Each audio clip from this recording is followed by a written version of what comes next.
pada hari Ahad ni. Okey, ada baru taksi nak menggunakan produk Zero Carbon. Dia menggunakan 3 botol. Kos dia semua orang pun tahu berada di sini.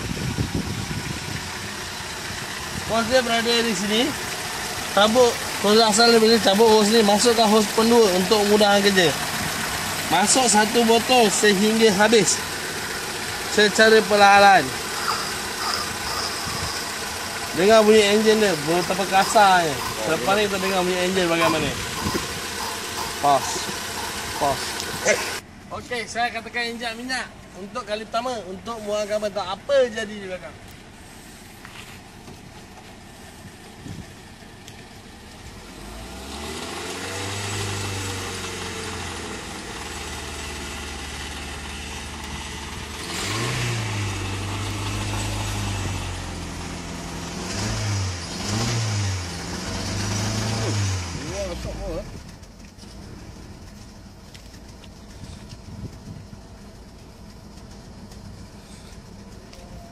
Lepas. Okey, untuk poin nombor 2. Masukkan berada di sini. Di belakang ni. Di belakang ni. Belakang ni masukkan hos pendua untuk mudahkan kerja.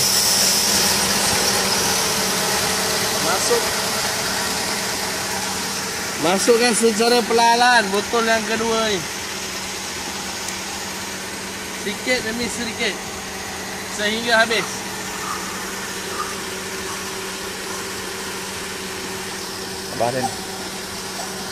Abang pos. Dia orang lubuk Cina ni.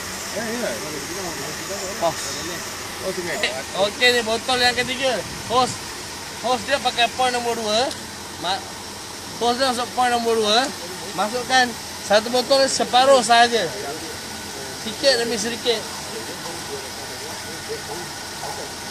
Separuh botol saja. Untuk nombor 3 punya botol, poin nombor 2. Masukkan separuh botol saja. Pas. Okey, saya katakan injak minyak untuk kali kedua untuk buangkan besar apa jadi sekarang. Okey, apa ni semua ni tadi kan? Tadi kalau jalan berbilang ada depan KPJ kan. Ini mak.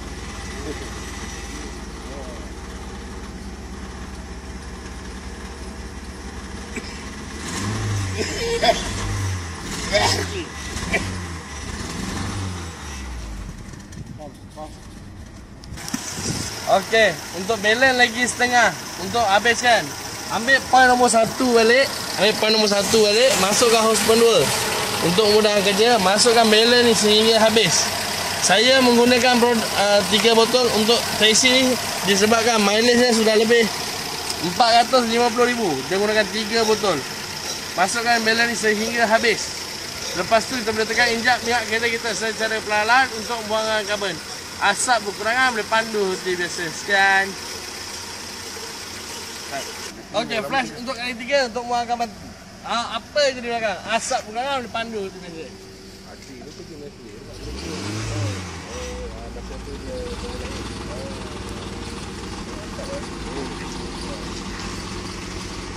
Bau dia lain dah. Bau dia lain.